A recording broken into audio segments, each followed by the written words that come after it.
legitimidade, sociedade e empresário, certo? A lei, além de exigir que seja uma sociedade empresária ou empresário, ela fala que eu preciso ter 2 anos de atividade regular, certo? Para tentar fazer da seguinte forma: eu não vou pegar um cara que abriu empresa ontem e vou dar o benefício da recuperação judicial para ele, porque a sociedade nem conseguiu testar, né, a empresa do cara para ver se ela é boa ou não. Então, por que eu vou tentar ajudar uma pessoa a se manter no mercado, sendo que eu nem sei se a empresa é boa? Então, ela exige esses 2 anos de atividade regular. Exige também, logo de cara, que não seja falido,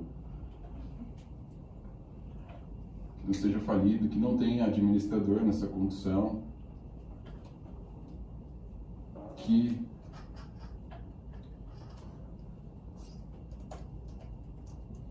não tenha pedido recuperação judicial,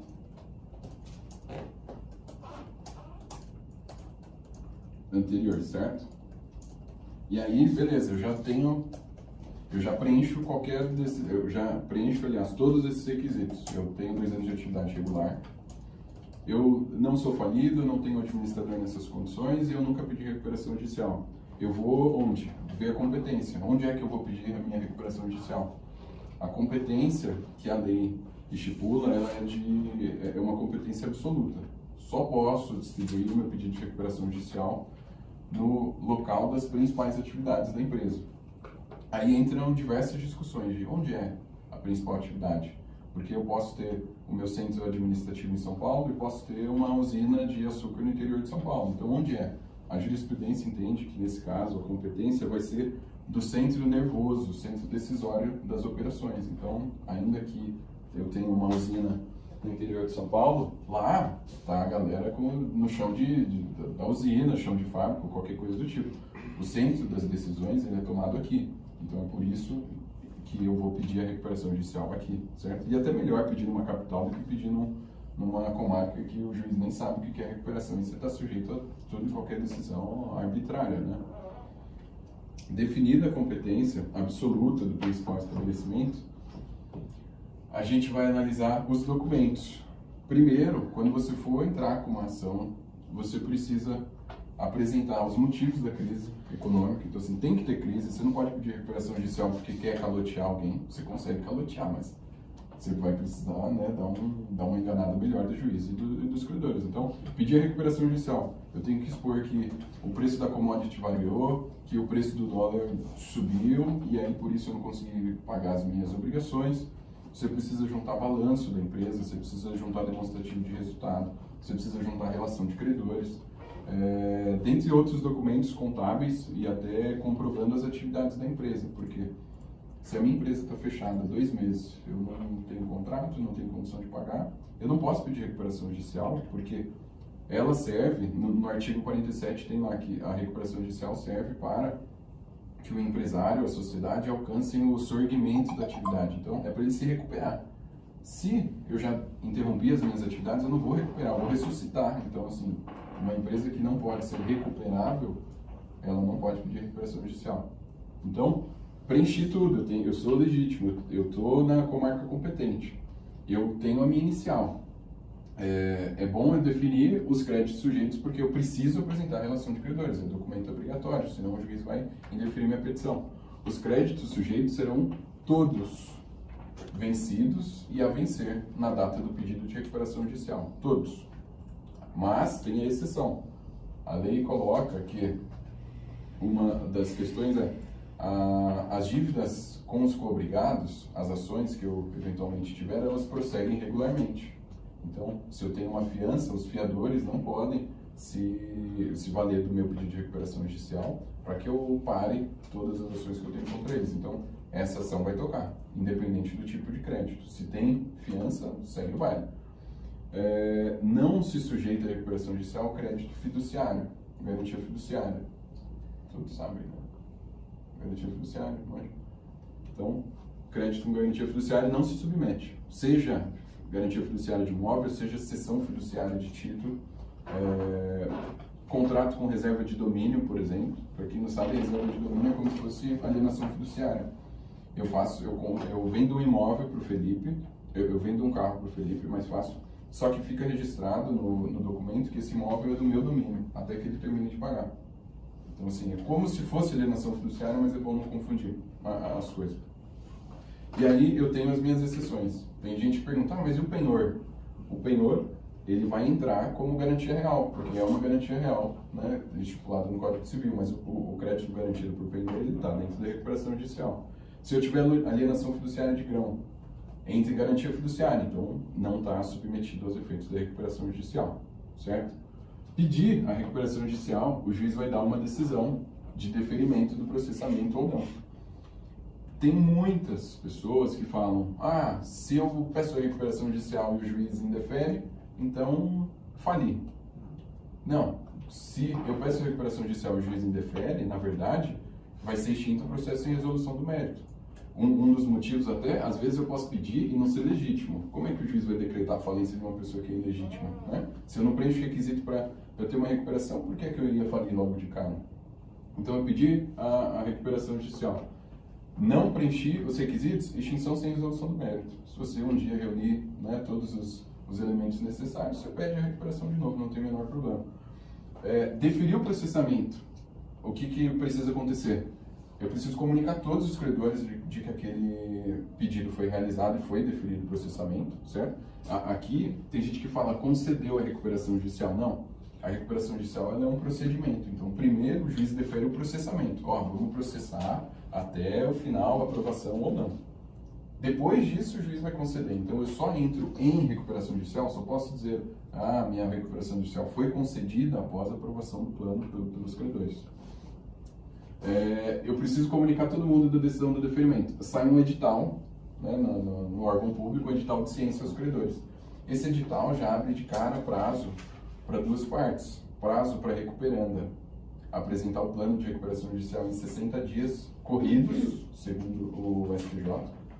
Porque o STJ diz que se o processo de recuperação judicial tem que ser rápido, tem que ser uma coisa célere, então não dá para interpretar que esse prazo ele é contado em dias úteis, certo? Então, 60 dias corridos para a recuperanda apresentar o plano e 15 dias corridos também, até por essa mesma sistemática para ser mais célere, para os credores apresentarem habilitação e divergência de crédito, certo? Então, eu olho a lista, eu falo, eu tenho aqui uma nota fiscal e o cara não colocou meu crédito, eu vou fazer habilitação pro administrador judicial, esse procedimento é administrativo.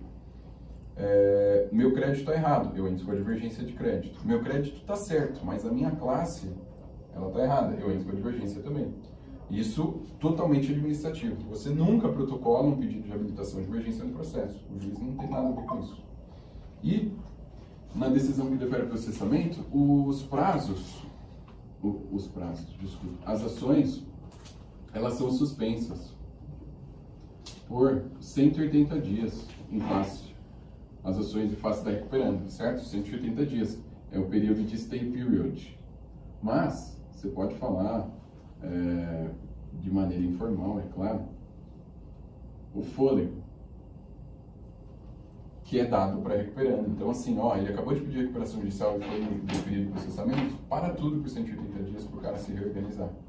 E esse prazo ele faz muito sentido, porque a lei diz que até a Assembleia Geral de Credores, onde os credores vão deliberar sobre o plano, até a Assembleia tem que ter o prazo máximo de 150 dias. Então, assim, faz sentido. Porque se eu marco a Assembleia em 150 dias e de repente eu preciso suspender essa Assembleia, eu tenho mais uma folguinha com tudo suspenso. Esse prazo, em lei, é improrrogável, mas na prática se prorroga por 10 vezes, se for necessário.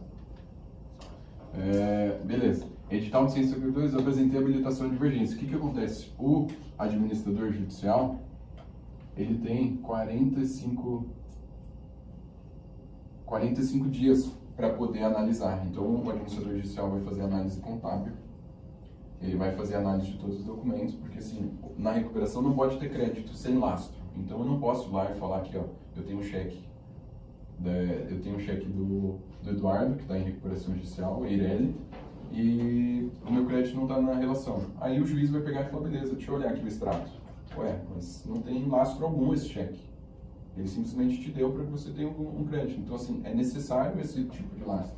Então, é por isso que a gente, na recuperação judicial, tinha antes, até a lei de 2005 até 2010, discussões com relação à confissão de dívida, por exemplo, porque você tem um crédito de 1 milhão e depois não paga, faz uma confissão de 1,5 milhão. Antigamente, o administrador judicial colocava 1 milhão, porque ele falava, isso aqui é a operação, 1,5 milhão não faz parte. Só que, e tudo isso tem que ser comprovado, então ele vai olhar todos os documentos, vai checar um por um, então tem que ter lastro contábil desse crédito. Ele tem que ser atualizado até a data do pedido de recuperação judicial da forma contratada. Então, se eu tenho uma confissão de dívida com multa de 10% no caso de inadimplemento, eu vou aplicar multa, juros, correção até a data do pedido. Tudo que for ali para frente eu não vou corrigir, certo? Realizou toda essa análise, em 45 dias ele vai apresentar o segundo edital de credores. Eu estou correndo? Alguém quer perguntar alguma coisa? Não? Eu estou correndo mesmo por causa do horário, mas qualquer coisa me fale. Ele apresenta o segundo edital de credores. Nesse edital, vai ter a relação de todos os credores atualizada conforme a análise do administrador judicial. Então, ele vai ter, com certeza, reduzido alguns créditos, majorado alguns outros e vai ter excluído alguns, porque ele vai falar, bom, isso aqui não faz o menor sentido, vou excluir. Desse segundo edital, cabe impugnação de crédito. Nesse caso, é uma divergência judicial. Então, você passa a judicializar essa questão. Você vai apresentar uma impugnação de crédito, é um incidente, você vai distribuir por dependência a recuperação judicial.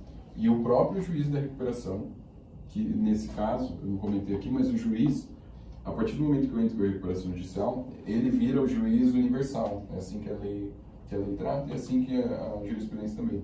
Todos os atos constitutivos, eles dependem do crivo do juiz da recuperação judicial. E uma vez pedida a recuperação judicial, se eu for pedir daqui a 10 anos outra, ele é o juiz competente. O primeiro pedido de recuperação judicial torna ele prevento. Tá? Então, vocês sabem o que é prevenção? Vocês manjam? Então, entrei com a impugnação de crédito.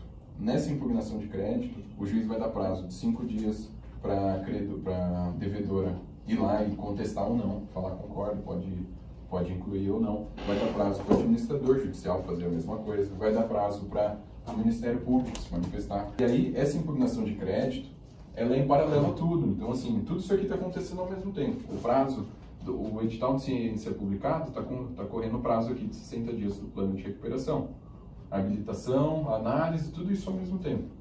O plano de recuperação judicial, ele tem que ser publicado num edital. Então, em 60 dias a recuperanda apresenta e geralmente ele é publicado junto com o segundo edital. Então aqui vem o segundo edital de credores com a relação de credores e vai ter também o aviso sobre o plano. É assim que sai no edital. Então, saiu esse segundo edital, eu tenho 10 dias para apresentar a impugnação de crédito e tenho 30 dias para apresentar a objeção, certo? Aí entra uma nova questão, a mesma questão, mas não tem definição sobre isso, se esse prazo de objeção ele é prazo em dias úteis ou corridos. A gente sempre considera corrido, até pela primeira decisão que saiu do STJ, mas não tem nada definitivo. Mas se você pensa que a objeção ela é obrigatoriamente apresentada, assim como a impugnação de crédito, obrigatoriamente apresentada no processo, tem um procedimento todo estipulado para isso, então você poderia até pensar que é útil, mas para não perder prazo, é melhor considerar que é um prazo em dias corridos. Beleza.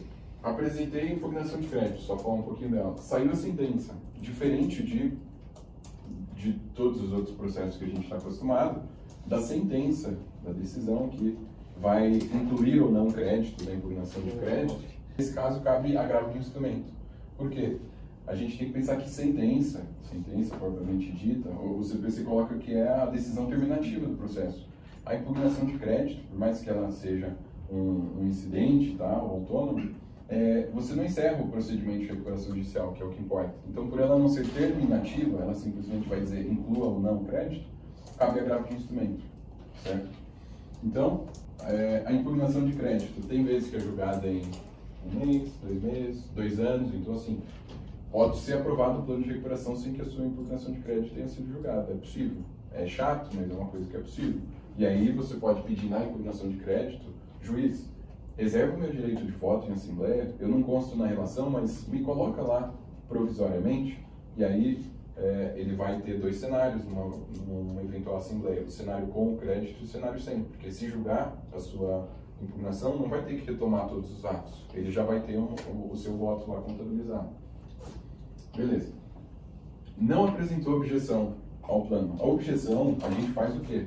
Alega tudo aquilo que não concorda com o plano. Então, o plano, um exemplo clássico de plano que a gente tem hoje em dia, 70% de deságio, ou desconto, como quiserem, ou seja, vai pagar 30% do crédito, 24 meses de carência. Então, o plano, após a homologação, vai levar 2 anos para começar a ser cumprido. 24 meses de carência. Bota aqui 18 anos para pagar.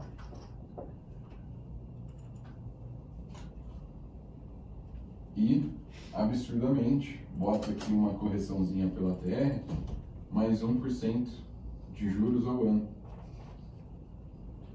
Então, assim, você está perdendo dinheiro por aceitar o desconto sobre o seu crédito, vai receber 30%. Você está perdendo dinheiro porque se juntar esses dois aqui não dá inflação. Então, esse aqui é um plano padrão.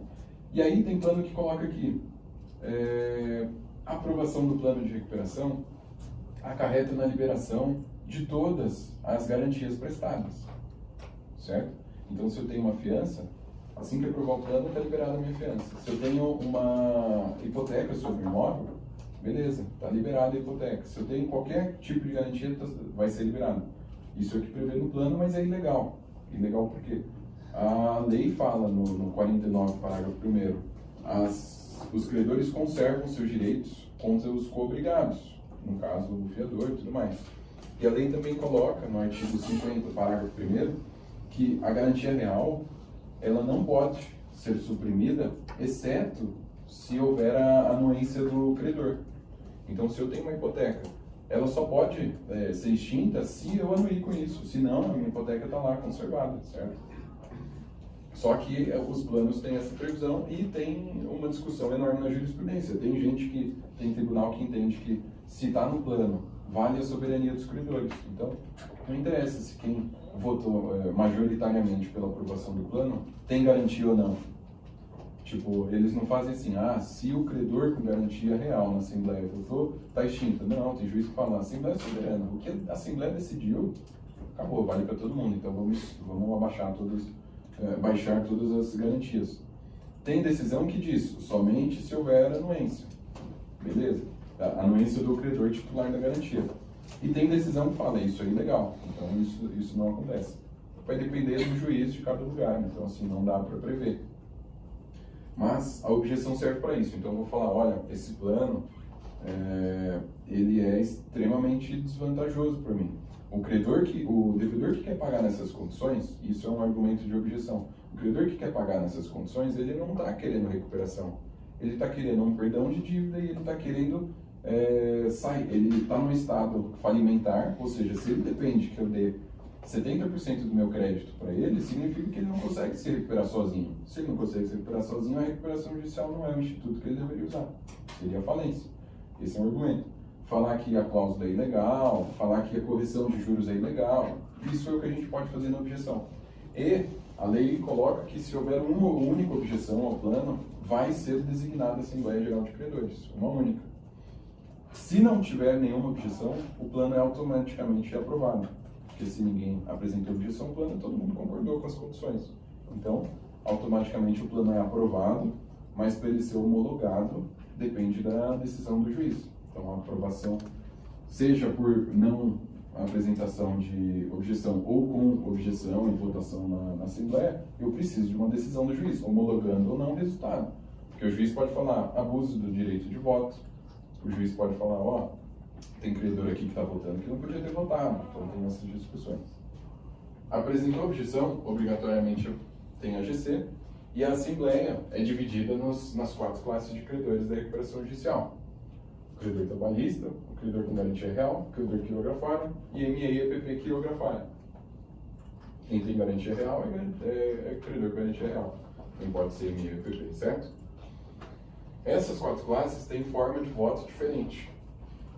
A classe 1 e classe 4, que é trabalhista e MEPP, ela tem um voto mais simples, é um voto por cabeça. Então, eu posso ser um credor trabalhista, tipo na Avianca, um piloto de avião que tem 10 milhões de crédito para receber. O meu voto é por cabeça, então eu conto um dentro dessa classe, eu não conto 10 milhões. Já o credor com garantia real e o credor com garantia, o credor sem garantia, que é o credor quirografário, ele precisa de um quórum qualificado de voto. Então, eu preciso votar por cabeça e por crédito. Então, para o meu plano ser aprovado, eu preciso ter mais de 50% de voto por cabeça e mais de 50% de crédito. Então, eu tenho lá 5 credores para facilitar. 3 credores aprovaram, certo? Só que eu tenho lá 10 milhões. Desses 3 credores que aprovaram, eles só têm 4 milhões de crédito. Então, assim, o segundo requisito, que era a maioria de crédito, eu não tenho. Se por um acaso eu voto e dá meio a meio, então eu tenho 4 credores. 2 votaram a favor, 2 votaram contra, eu não supri o requisito da lei, que é a aprovação da maioria por cabeça e maioria de crédito. Eu não supri esse requisito. Nesse caso, a lei tem uma forma diferente de aprovação do plano, que ela vai considerar o quê? Primeiro, eu preciso que todas essas classes aprovem o plano para ele ser considerado aprovado, certo? Todas as 4 classes. De repente, a classe com garantia real empatou o voto por cabeça. O plano não foi aprovado em assembleia, certo? O juiz pode, nesse caso, fazer a aprovação alternativa do plano, que é chamada de countdown, que é baseada na lei americana, que é goela abaixo, a introdução literal. Então, o que o juiz vai analisar? Se houver aqui, na classe que rejeitou, 1/3 de aprovação, se houver a maioria dos créditos na assembleia, ele pode já falar, opa, beleza, não tem uma aprovação majoritária, mas eu consigo aqui com esses requisitos, que às vezes até eles desconsideram esses requisitos, ele fala, eu considero o plano aprovado. Então vai ser sempre caso concreto, ou seja, beleza. A Assembleia Geral de Credores, só para explicar, ela começa com o administrador judicial e o advogado da devedora, explanando.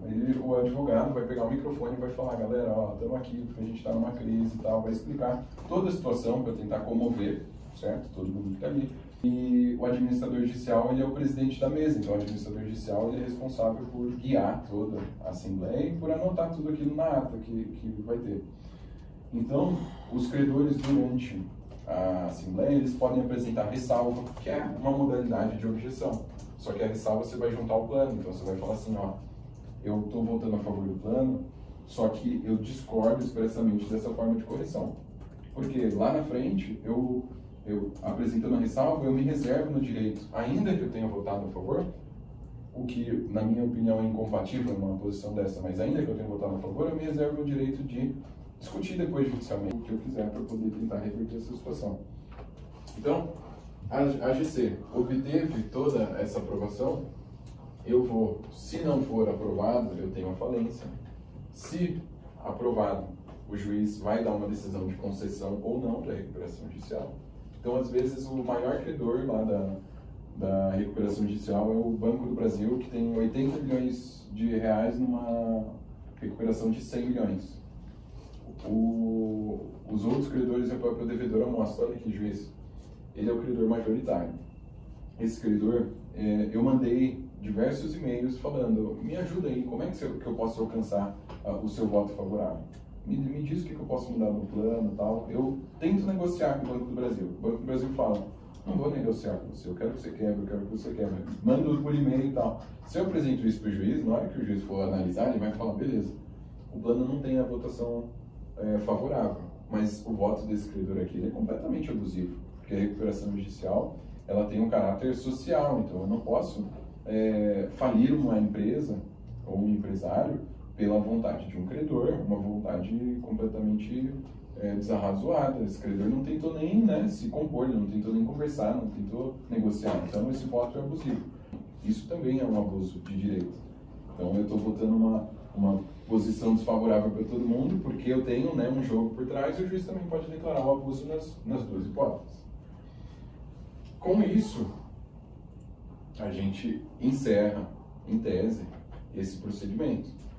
Mas, aqui sai a decisão de concessão. Então, eu tenho a decisão homologatória, certo? Quando essa decisão é homologada a aprovação do plano, aí eu posso dizer, foi concedida a recuperação judicial.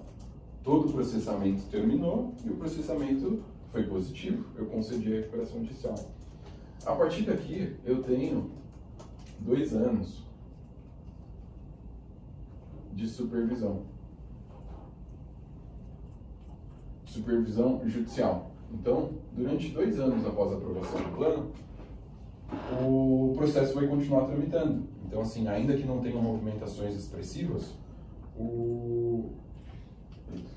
ainda que eu não tenha movimentações expressivas, o processo está rodando. E aí, qualquer credor do plano de recuperação nesses 2 anos pode aparecer lá e falar, juiz, ele não está cumprindo o plano.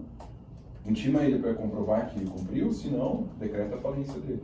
Por esses 2 anos, eu posso fazer isso. Após esses 2 anos, vai acontecer o que? A extinção do processo. Vai encerrar o processo de recuperação judicial. Então, após 2 anos da aprovação do plano, a recuperação judicial é, enfim, encerrada. Então, até aqui, ele era uma empresa em recuperação judicial. Uma coisa que eu não comentei, mas a decisão que defere o processamento, ela determina automaticamente a expedição de ofício para a junta comercial. Eu passo a ser Fábio Gomes Melo Eireli em recuperação judicial. Então, automaticamente. Então, aqui, assim que encerra o processo, eu vou dar baixa nesse cadastro. Então, cai o em recuperação judicial e eu passo a ser uma empresa comum. Ainda que o meu plano leve, nesse caso, 20 anos para ser pago. E aí tem discussões sobre, por exemplo, esses 24 meses de carência. Eu entendo que os 24 meses de carência, eles servem para poder se esquivar disso aqui, desses 2 anos de supervisão. Por quê? Se ele vai levar 2 anos para poder começar a pagar, vai encerrar o processo de recuperação judicial e ele só vai começar a pagar depois. Então aqui, ele pode fazer o que ele quiser, porque para eu pedir a falência dele vai ser um pouco mais difícil. Então, o Tribunal de São Paulo tem um enunciado até que entende que o prazo de carência, aliás, a supervisão judicial começa após o término da carência, que é o que mais faz sentido. Se ele vai começar a pagar dali a 2 anos, então que a supervisão comece nos 2 anos. E esse é o ponto mais crucial da empresa em recuperação, porque dos créditos, que é o trabalhista, ele tem que ser pago em 12 meses da aprovação do plano. Homologação ou aprovação, cada plano prevê de uma forma, mas isso é obrigatório. Não importa o quanto eu tenho de volume de crédito, eu preciso pagar isso em 12 meses. Então, a supervisão judicial ela é crucial para que essa análise possa ser feita. Aproveitando, não sei, vocês podem ficar mais um pouquinho, é 5:04 já. Aproveitando, queria só esclarecer para vocês qual que é a bendita discussão que a gente tem no escritório sobre a recuperação judicial do produtor rural. De onde vem esse problema? Lá está explícito na lei que é a sociedade empresária e empresária. Por que o produtor rural, por que é discutível a recuperação judicial do produtor rural? Legitimidade.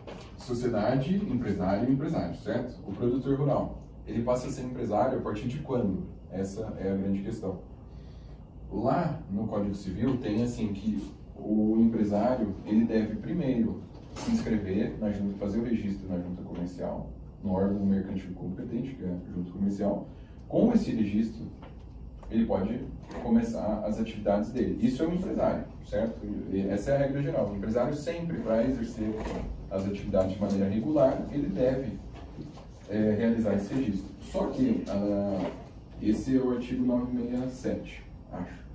O 970 fala que para o produtor rural, para o empresário rural, o tratamento do Código Civil ele é diferenciado, de modo a facilitar as atividades dele. Ponto. O artigo 971 do Código Civil, ele aborda da seguinte forma: o empresário rural, ele pode se registrar no órgão mercantil. Ele pode, é uma faculdade. Só que o término do artigo após o registro, né, com o registro, será a oportunidade ou ocasião em que ele vai se equiparar ao empresário sujeito a registro. Então, está dizendo que o produtor é facultado ao produtor realizar o registro ou não, porque para o empresário comum, ele deve registrar para exercer a atividade, o produtor não. E diz que, após o registro, ele será equiparado ao empresário sujeito a registro. Será equiparado ao empresário sujeito a registro. Esses são os termos.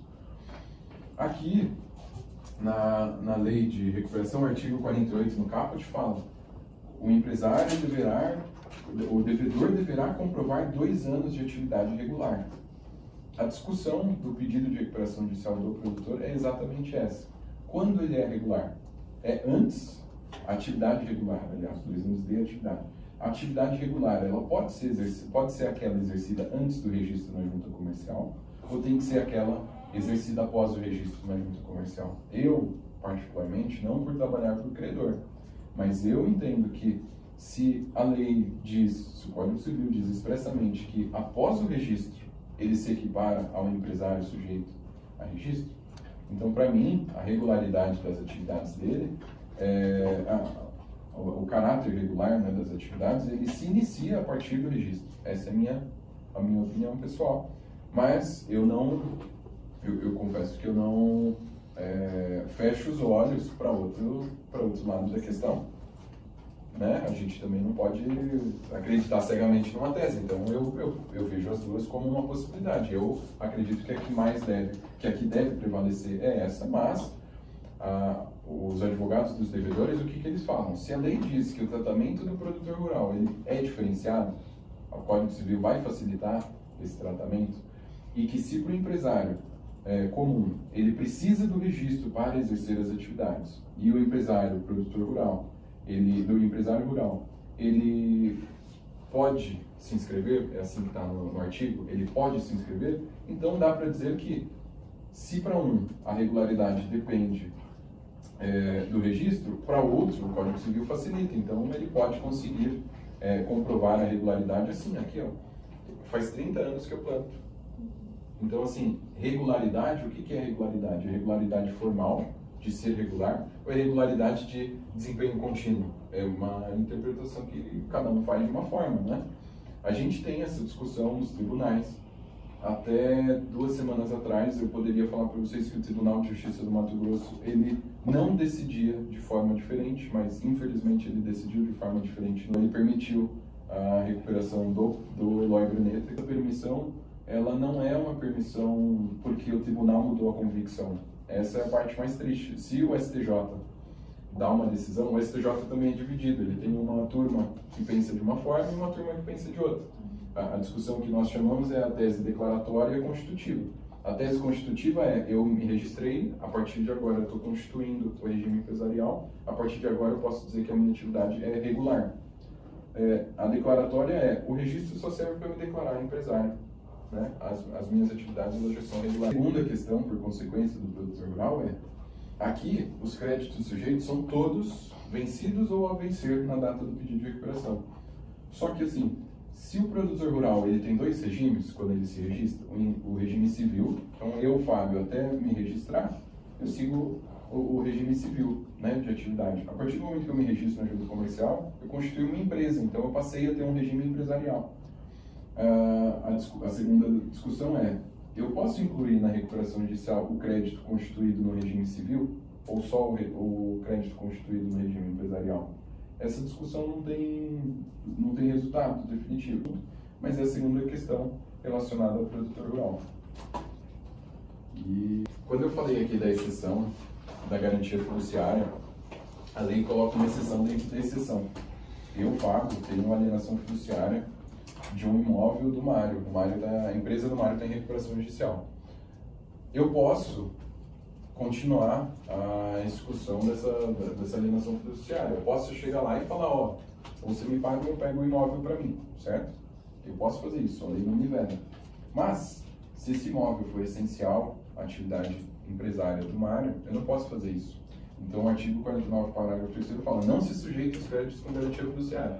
Lá no final está: salvo ser essencial, se bem de capital essencial à atividade. Nesse caso, vai ter que aguardar os 180 dias. de suspensão para poder prosseguir. Que também tem uma outra discussão, mas a discussão principal que eu acho que é importante ressaltar é a questão da essencialidade também não tem definição. Cada um alega o que quiser, a hora que quiser, e o juiz acata se achar que é interessante também. Tem gente que fala, por exemplo, no caso do cupim, que a alienação fiduciária de grãos. O grão é essencial, então você não pode retirar o grão daqui. Aí é outra discussão. O produtor rural precisa do grão, ele precisa, aliás, da soja, do produto da atividade dele para plantar de novo? Não. A soja, na minha opinião, ela é o produto de toda uma atividade. Se eu arrancar uma colheitadeira da mão dele, eu estou ferrando a atividade empresária dele. Se eu arrancar o estoque de insumo que ele vai usar, eu estou ferrando a atividade dele. Se eu arrancar a área de lavoura dele, eu estou ferrando a atividade empresária dele. Agora, o produto pronto em si, ele já alienou, a propriedade é minha e ele não vai conseguir utilizar aquilo. Ainda que se fale que ele vai vender e vai colocar na atividade. Não, aí a gente estava falando de iniciar uma outra safra, uma outra atividade. Aquela, daquele momento, eu não estou implicando em nada, eu só estou pegando o que é meu por direito. Então, cada um vai ter uma interpretação. Uma empresa de transporte, eu posso falar que um caminhão é essencial à atividade, né? Se eu tenho uma empresa que vende geladinho, será que um caminhão é essencial para mim? Depende, pode ser que não. Então, essa é uma discussão que vai longe e uma discussão atrelada a ela que eu vou ser rápido a lei fala em 180 dias impedido de retirar o imóvel de garantia fiduciária. Só que tem juiz que não se limita aos 180 dias. Tem juiz que fala que pode ser até o cumprimento do plano. Aqui eu esperaria 20 anos para pegar um imóvel. Tem juiz que fala que eu só vou poder fazer após os 2 anos da supervisão judicial, porque aqui encerrou o procedimento de recuperação. Ele que se vire, né? Na teoria. E tem juiz que restringe aos 180 dias, então vai ser sempre o caso concreto, não consigo definir. Se eu pegar um imóvel, por exemplo, a sede, eu consigo, sei lá, eu acho que nos 180 dias ainda é muito prematuro para eu poder retirar um imóvel, mas eu acho que encerrada a recuperação, o cara consegue se virar, na minha opinião pessoal. Agora, isso é uma sede, o cara troca de sede, ele vai para qualquer outro lugar, vai o que quiser. Agora, se eu tenho uma usina de açúcar e a minha usina eu alienei fiduciariamente, eu acho que a usina vai ter que ficar impedida por 20 anos. Essa é a minha opinião pessoal. Acho que isso não deve prevalecer, porque tem que ser boa fé, né? Se o cara deve alienação fiduciária, como é que eu vou segurar 20 anos? Mas assim, com relação à atividade empresária, eu vou implicar na atividade dele até terminar os 20 anos, porque a atividade dele é de extrema importância. E aí a lei, nesse caso, permite o arbitamento de aluguel. Então, beleza, você vai segurar por tanto tempo, então vamos fixar um aluguel e você paga. E aí depois você dá um imóvel para a pessoa. É isso.